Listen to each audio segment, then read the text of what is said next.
کا کلام پڑھایا رسول نے، اصحاب باصفا کو لکھایا رسول نے، قرآن کے حرف حرف کی تقسیم ہو گئی، تمثیل ہر عمل کو بنایا رسول نے۔ اعوذ باللہ من الشیطان الرجیم، بسم اللہ الرحمن الرحیم، والنجم اذا هوى ما ضل صاحبكم وما غوى وما ينطق عن الهوى إن هو إلا وحي يوحى علمه شديد القوى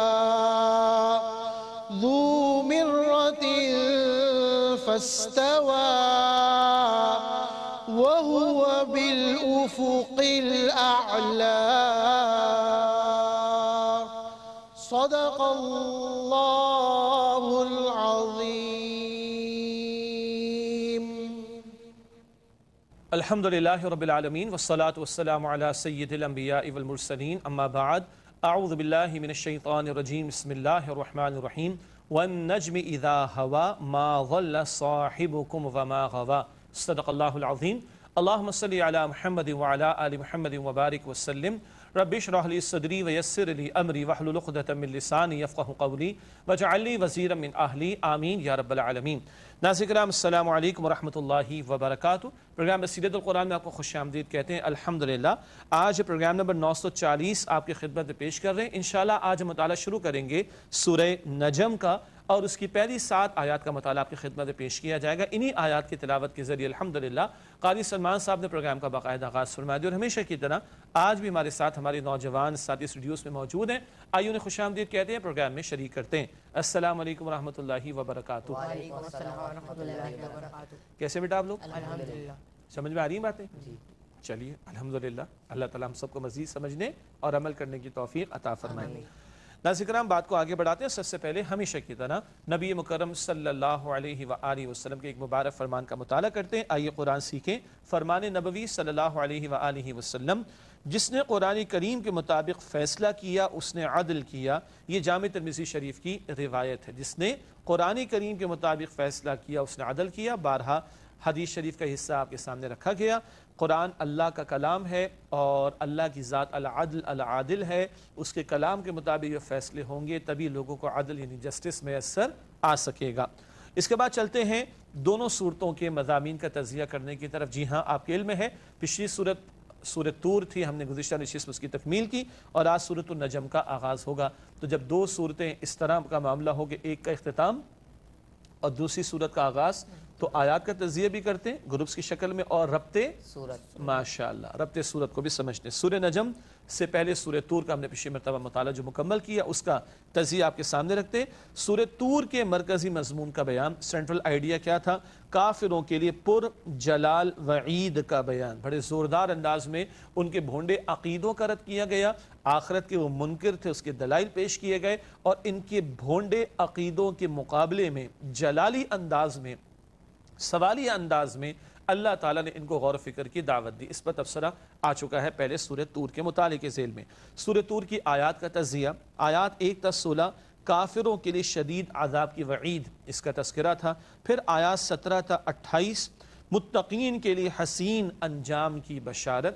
اس کے بعد آیات 29 تا 47 کافروں کے لیے شدید غیظ و غضب کا بیان، اہل ایمان کے لیے نیک انجام اور بھلا انجام، حسین انجام اس کا تذکرہ تھا، اور برے لوگوں کے لیے اللہ کے غضب کا تذکرہ، کافروں کے لیے اللہ کے غضب کا تذکرہ۔ آخر میں سورہ طور کی آیات 48 تا 49 نبی کریم صلی اللہ علیہ وسلم کی صبر اور ذکر کی تلقین، وہ جو مخالفت پر اڑے اور ڈٹے ہوئے مخالفین حق تھے، ان کا مقابلہ کرنے کے لیے اللہ کے ساتھ تعلق کی مضبوطی کی تلقین کی گئی۔ اس کے بعد چلتے ہیں ربط صورت کی طرف۔ ہر دن کیا ہوتا ہے؟ ربط آیت۔ آج بھی ہوگا، آگے جب سورہ نجم کا مطالعہ شروع کریں گے، لیکن جب سورت کا اختتام اور سورت کا آغاز تو ربط سورت سمجھتے ہیں۔ سورت الطور میں آخرت کے دلائل کا بیان تھا، اور بھی موضوعات تھے، ربط سورت کے حوالے سے ایک نقطہ پیش کر رہے ہیں آپ کے سامنے۔ سورت الطور میں آخرت کے دلائل کا بیان تھا۔ سورت النجم میں نجات کے لیے عقیدہ توحید اور اعمال صالحہ کی ضرورت پر زور دیا گیا ہے۔ پہلے آخرت کے دلائل کا بیان تھا، اب آخرت میں نجات کن کے لیے ہے؟ جو شرک اور کفر کو چھوڑ کر توحید کی دعوت قبول کریں اور نیک اعمال اس کے مطابق انجام دیں، ان کے لیے آخرت میں نجات ہے۔ یہ بیان سورۃ النجم میں ہمارے سامنے آئے گا انشاءاللہ تعالی۔ اس کے بعد سورۃ النجم کا آغاز ہوا چاہتا ہے تو اس کا مرکزی مضمون پہلے سمجھتے ہیں۔ اللہ تعالیٰ کی بے مثال قدرتوں کا بیان، اللہ تعالیٰ کی قدرتیں، اللہ تعالیٰ کے انعامات، اللہ تعالیٰ کی عظمتیں، اس کا تذکرہ اس مقام پر ہمارے سامنے آئے گا۔ اس کے بعد سورۃ النجم کی آیات کا تجزیہ پیش خدمت ہے۔ پہلی 18 آیات عظمت مصطفیٰ صلی اللہ علیہ وآلہ وسلم کا بیان۔ معراج کا واقعہ ایک اس کا زمینی حصہ ہے، بیت المسجد حرام سے مسجد اقصی تک، ایک اس کا آسمانی حصہ جو بڑا ہے، اس سفر کو معراج کا سفر کہتے ہیں۔ یہ جو آسمانی حصہ عروج والا حصہ ہے، اس کا تذکرہ سورہ نجم کی ابتدائی آیات میں آ رہا ہے، اور یہ عظمت مصطفیٰ صلی اللہ علیہ وسلم کا بیان۔ پھر آیات 19 تا 30 مشرکانہ تصورات کی نفی، اللہ کے ساتھ جھوٹے معبودوں کو جو شامل کیا ہوا تھا مشرکین مکہ نے، ان کے جھوٹے اور باطل عقائد کا اور مشرکانہ طرز عمل کا رد کیا گیا۔ پھر آیات 31 تا 42 جزا و سزا کا بیان۔ ایسا نہیں کہ دنیا الٹپ ہو، تمہاری زندگی الٹپ بے مقصد دے دی کہ نہیں، یہ بامقصد زندگی ہے، اور کل اس زندگی کے اعمال کے مطابق آخرت میں نتیجے نکلنے، تو جزا و سزا کا بیان۔ اور آخر میں آیات 43 تا 62 اللہ تعالیٰ کی قدرت کے مظاہر، اس کی عظمتوں اور قدرتوں کے نظاروں کا تذکرہ آخر میں سورہ نجم کے آتا ہے، انشاءاللہ اس پر کلام ہوگا۔ ناظرین کرام، الحمدللہ سورہ طور کی مرکزی مضمون اور آیات کے تجزیے کے ساتھ سورہ نجم کا مرکزی مضمون اور آیات کا تجزیہ بھی بیان ہوا، اور ربط سورت کو بھی ہم نے سمجھا۔ اب آئیے آج کے درس کا باقاعدہ آغاز کریں۔ ابتدا میں سورہ نجم کی پہلی 7 آیات کی تلاوت کی سماعت کا شرف ہم نے حاصل کیا، قاری سلمان صاحب سے ہم نے آیات کو سنا ہے۔ اب آئیے پہلی 7 آیات سورہ نجم کی ان کا ترجمہ سمجھتے ہیں۔ ارشاد ہوا اس مقام پر، قسم ہے ستارے کی جب وہ گرے، نہیں ہٹے راہ حق سے تمہارے ساتھی، اور نہ ہی چلے ہیں غلط راہ پر، اور وہ نہیں بولتے اپنی خواہش سے، نہیں ہے ان کا ارشاد مگر وحی جو نازل کی جاتی ہے۔ تعلیم دی ہے انہیں زبردست قوتوں والے نے، جو بڑی طاقت والا ہے، پھر وہ قائم ہوا، اور وہ تھا آسمان کے سب سے اونچے کنارے پر۔ ناظرین کرام، یہ ہے ترجمہ سورہ نجم کی پہلی 7 آیات کا۔ اس کے بعد چلتے ہیں ربط آیات کی طرف، یعنی گزشتہ آیات کی زیر مطالعہ اس کا باہمی تعلق۔ ماشاءاللہ۔ ربط آیات کے حوالے سے پہلی بات، سورۃ الطور کے اختتام میں اللہ تعالیٰ نے نبی کریم صلی اللہ علیہ وسلم کے ذریعے اہل ایمان کو پریشانیوں کا حل صبر اور تسبیح و تحمید کی صورت میں تجویز فرمایا۔ جو مشقتیں آ رہی ہیں، جو مشکلات آ رہی ہیں، مخالفتیں ہو رہی، کیا کریں؟ اللہ کے لیے صبر کریں، اللہ کے حکم کا انتظار کریں، اللہ کی تسبیح اور تحمید کا اہتمام کریں۔ سورۃ النجم کی ابتدا میں ستارے کی قسم اٹھا کر رسول اللہ صلی اللہ علیہ وسلم کی صداقت کی گواہی دی گئی ہے۔ پچھلی سورت سورہ طور کی آخری آیت میں نبی اکرم علیہ السلام ہی سے خطاب تھا، صبر کی تلقین، تسبیح اور تحمید کی تلقین۔ اب پہلی آیت سورہ نجم کی ربط کیا بن رہا ہے؟ یہاں نبی اکرم صلی اللہ علیہ وسلم کی صداقت کی گواہی دی گئی، اور اللہ نے قسم کس چیز کی اٹھائی؟ ستارے کی قسم اٹھائی۔ اس کی کیا حکمت ہے؟ آگے بات ہوگی انشاءاللہ۔ اس کے بعد چلتے ہیں تعارف کی طرف، یعنی جو باتیں تفصیل سے آتی ہیں تشریح میں، ان کا خاکہ یا آؤٹ لائن۔ اس حوالے سے آج بھی 3 باتیں ہیں۔ پہلی بات، مشرکین کو بتا دیا گیا کہ رسول اللہ صلی اللہ علیہ وآلہ وسلم نہ راہ حق سے ہٹے ہیں اور نہ ہی غلطی پر ہیں۔ یہ جو الزام تراشیاں کرتے تھے ان کا رد ہے، اور اللہ فرما رہے آپ تو صراط مستقیم کی رہنمائی فرما رہے۔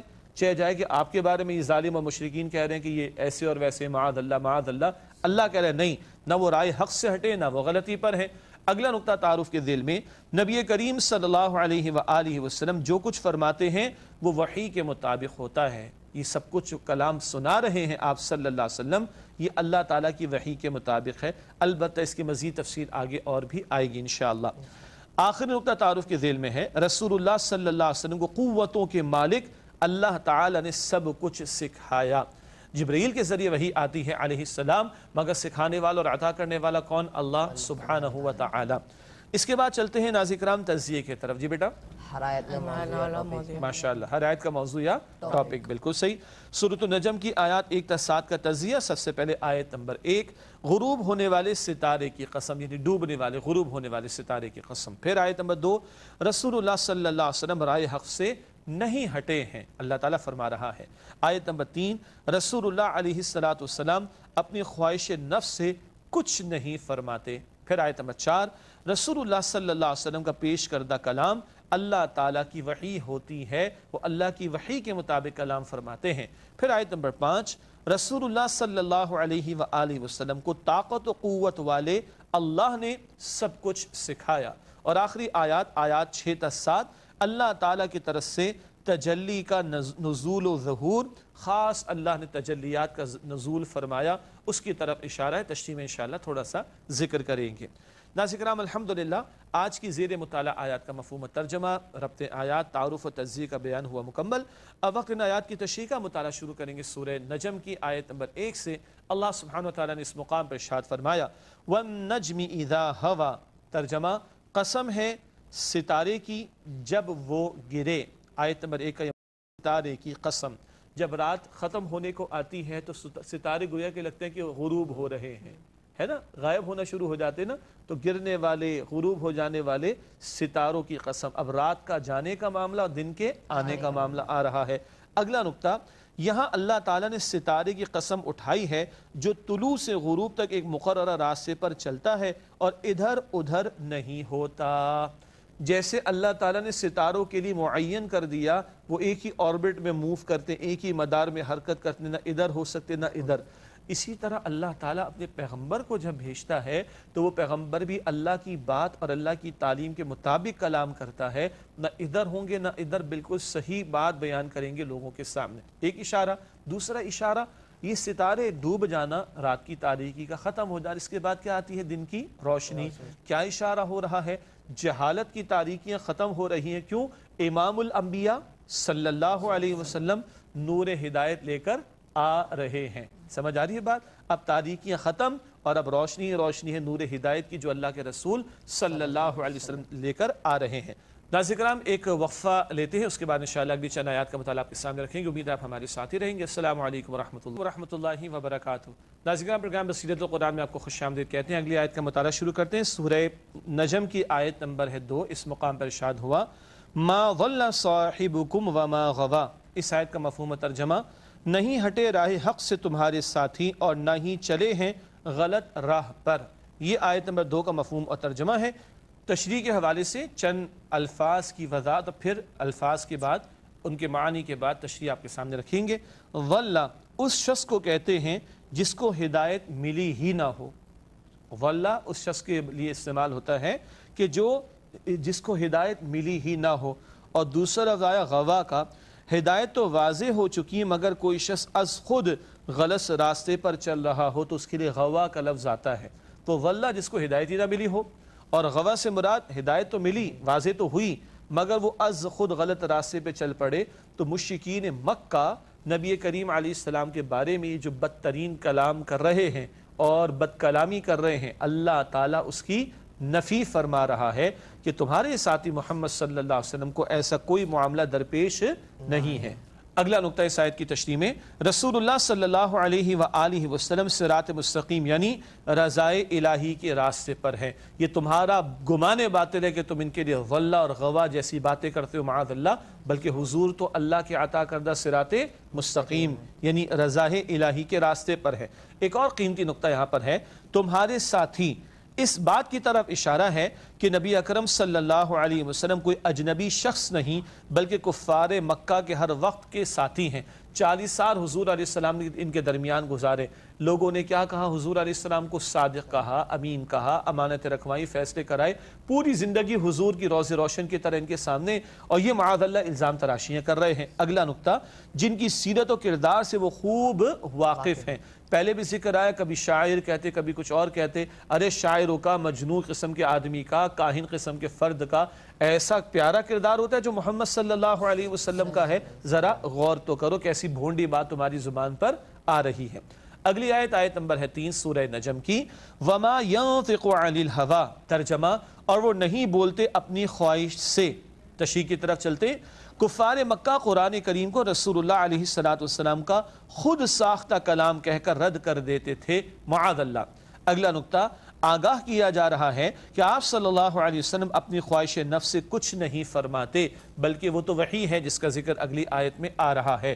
تو کفار مکہ کے بھونڈے عقائد کا بھی رد ہوتا رہا ہے، اور اب ان کے جو الزامات ہیں جو بلا دلیل ہیں ان کا بھی اللہ تعالیٰ رد فرما رہا ہے۔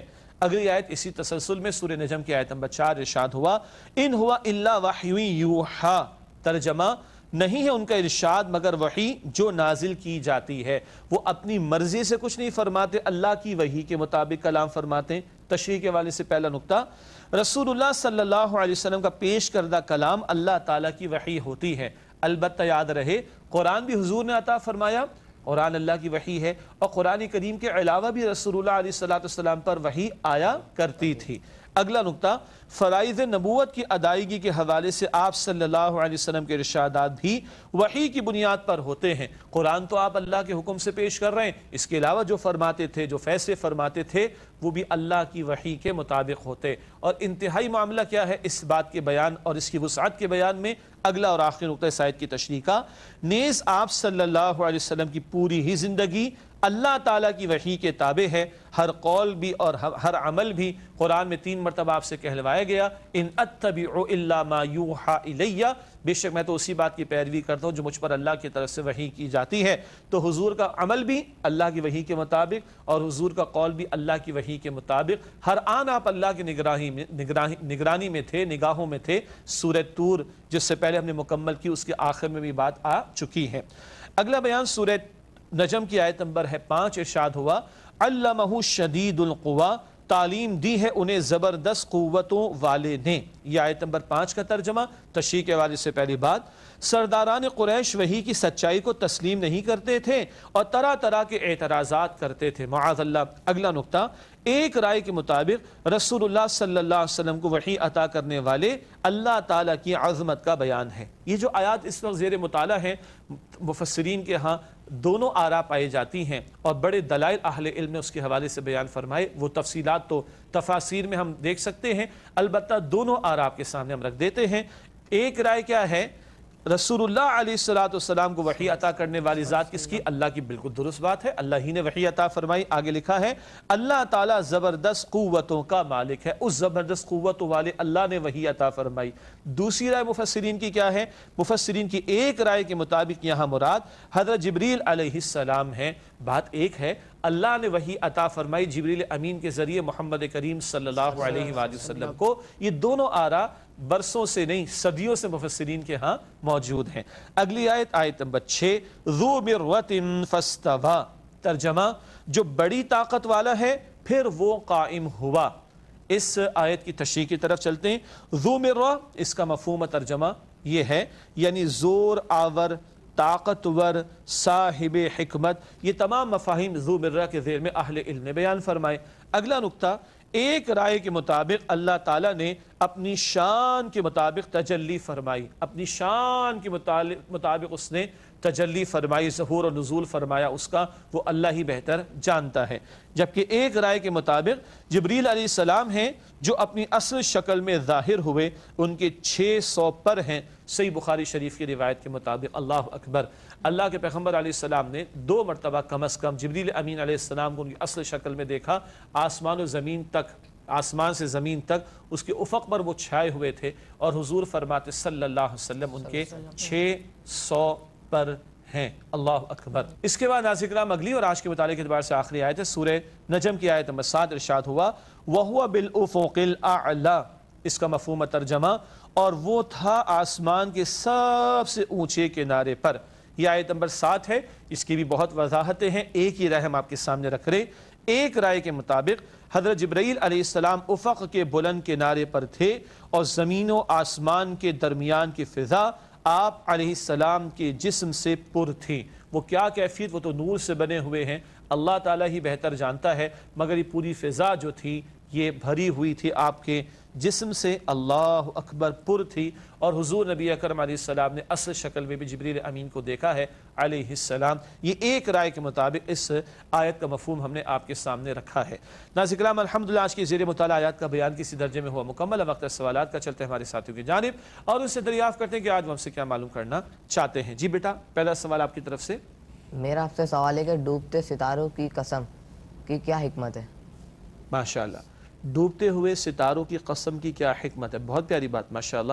چند پہلو اہل علم نے بیان فرمائے۔ نمبر 1، ستارے بالکل صحیح چلتے ہیں، طلوع ہوتے ہیں غروب ہوتے ہیں، طلوع ہوتے ہیں غروب ہوتے ہیں، اپنے مدار میں اپنے آربٹ میں موو کر رہے ہیں۔ اللہ نے جو راستہ متعین کیا، نہ اس سے دائیں ہوتے نہ اس سے بائیں ہوتے ہیں۔ ایک بات تو پیغمبر صلی اللہ علیہ وسلم کو اللہ نے بھیجا، اور جیسے اللہ نے فرمایا ویسے ہی اللہ کی بات انہوں نے لوگوں تک پہنچائی، نہ ادھر کا معاملہ نہ ادھر کا معاملہ۔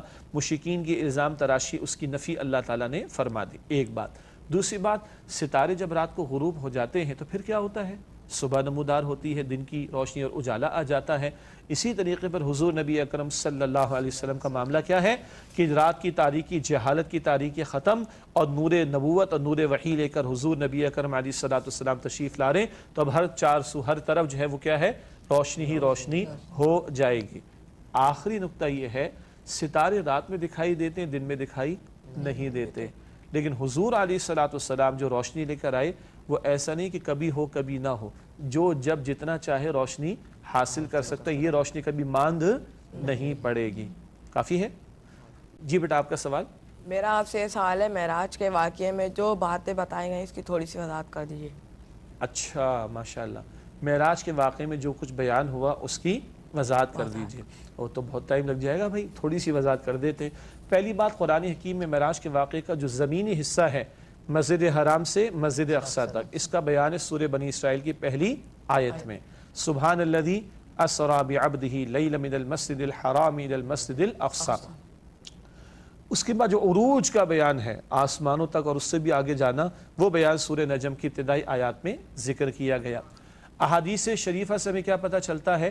7 آسمانوں کی سیر حضور کو کرائی گئی صلی اللہ علیہ وسلم۔ ہر آسمان پر مختلف انبیاء سے حضور نبی اکرم صلی اللہ علیہ وسلم کی ملاقاتوں کا بھی معاملہ ہوا۔ پھر ایک موقع پر حضور نے تمام انبیاء کی امامت بھی کرائی ہے صلی اللہ علیہ وسلم، اسی لیے آپ کو امام الانبیاء بھی کہا جاتا ہے۔ ایک مقام آئے کہ جبریل امین نے کیا فرمایا؟ اس سے آگے میں بڑھوں گا تو میرے پر بھی جل جائیں گے۔ پھر عروج مصطفیٰ کا بیان اور رب العالمین سے ملاقات کا بیان، اور پھر اللہ اور اللہ کے رسول ہوں صلی اللہ علیہ وسلم کیا راز و ریاض کی باتیں ہوئی ہوں گی، اللہ تعالیٰ اور اس کے رسول علیہ السلام بہتر جانتے ہیں۔ واپسی پر اللہ تعالیٰ نے نمازوں کا بھی تحفہ عطا فرمایا۔ اولاً 50 عطا ہوئی، مگر موسیٰ علیہ السلام نے عرض کی کہ کم کرائیے، ہوتے ہوتے کتنی رہ گئی؟ 5، لیکن اعلان ہو گیا ادا ہوں گی 5، اجر ملے گا 50 کا۔ اور سورۃ البقرہ کی آخری 2 آیات بھی اسی شب میں حضور نبی اکرم علیہ السلام کو آسمانوں پر عطا ہوئیں۔ پھر بہت سارے مشاہدات حضور کو کرائے گئے، جنت کے حوالے سے، جہنم کے حوالے سے، اور حضور نے بیان فرمایا۔ تو اتنا کافی ہے، باقی پھر اور مقامات ہمارے سامنے آتے ہیں۔ جب معراج النبی کا موقع آتا ہے بیان کا، اس وقت رجب کے مہینے میں بھی بیان کیا جاتا ہے، مطالعہ بھی کرنا چاہیے سیرت کی کتابوں سے۔ جی بیٹا، آپ کا سوال۔ میرا آپ سے یہ سوال ہے کہ نبی کریم صلی اللہ علیہ وسلم اللہ کی وحی کے مطابق بیان کرتے ہیں، اس کی تھوڑی سی وضاحت کر دیجیے۔ ماشاءاللہ، نبی کریم صلی اللہ علیہ وسلم اللہ تعالیٰ کی وحی کے مطابق بیان کرتے، جو فرماتے ہیں آپ اور جو کرتے ہیں آپ صلی اللہ علیہ وسلم، وہ اللہ کی وحی کے مطابق ہوتا ہے۔ مستقل وحی کا نزول ہو رہا ہے، بار بار جبریل امین تشریف لا رہے ہیں علیہ السلام۔ اگر کہیں کسی بات کی توجہ دلانے کی ضرورت ہوتی تو اللہ تعالیٰ نے وہ بھی دلائی ہے۔ قرآن حکیم میں چند مقامات کا ذکر ملتا ہے۔ تو جب اللہ تعالیٰ نے توجہ دلائی تو اس کا مطلب ہے کہ حضور کی پوری زندگی وحی کے مطابق ہے، ہر آن وحی کے مطابق ہے۔ آپ کا قول بھی اور آپ کا عمل بھی اللہ تعالیٰ کی وحی کے مطابق ہے۔ ناظرین کرام، الحمدللہ زیر مطالعہ آیات کے بیان کے بعد سوالات ان کے جوابات آپ کی خدمت میں پیش کیے گئے۔ پروگرام کے آخری لمحات میں آخری مختصر سیگمنٹس کو شامل کرتے ہیں۔ اس ضمن میں سب سے پہلے قرآن معلومات کا نقطہ پیش خدمت۔ آج کا نقطہ نوٹ کیجئے گا۔ قرآن کریم کی طویل ترین آیت سورۃ البقرہ آیت نمبر 282 ہے، 282، اور یہ قرض کے موضوع پر ہے، پہلے بھی ذکر ہو چکا ہے اس کا۔ اس کے بعد حاصل مطالعہ ریکیپ، یہ خلاصے کے طور پر 3 باتیں آج بھی ہیں۔ پہلی بات، رسول اللہ صلی اللہ علیہ وسلم اپنی خواہش نفس سے کچھ نہیں فرماتے۔ اگلا نقطہ، رسول اللہ علیہ السلام کا پیش کردہ کلام اللہ تعالیٰ کی وحی ہوتی ہے۔ اور آخری بات ہے حاصل مطالعہ میں، رسول اللہ علیہ السلام کو انتہائی طاقت والے اللہ تعالیٰ نے سب کچھ سکھایا ہے۔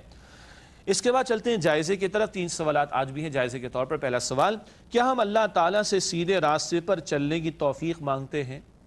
ادھر ادھر ہو جاتے ہیں، سیدھے راستے پر کون استقامت دے گا؟ اللہ۔ اگلا سوال، کیا ہم قرآن اور صاحب قرآن صلی اللہ علیہ وسلم کے ارشادات کی روشنی میں اپنے معاملات طے کرتے ہیں؟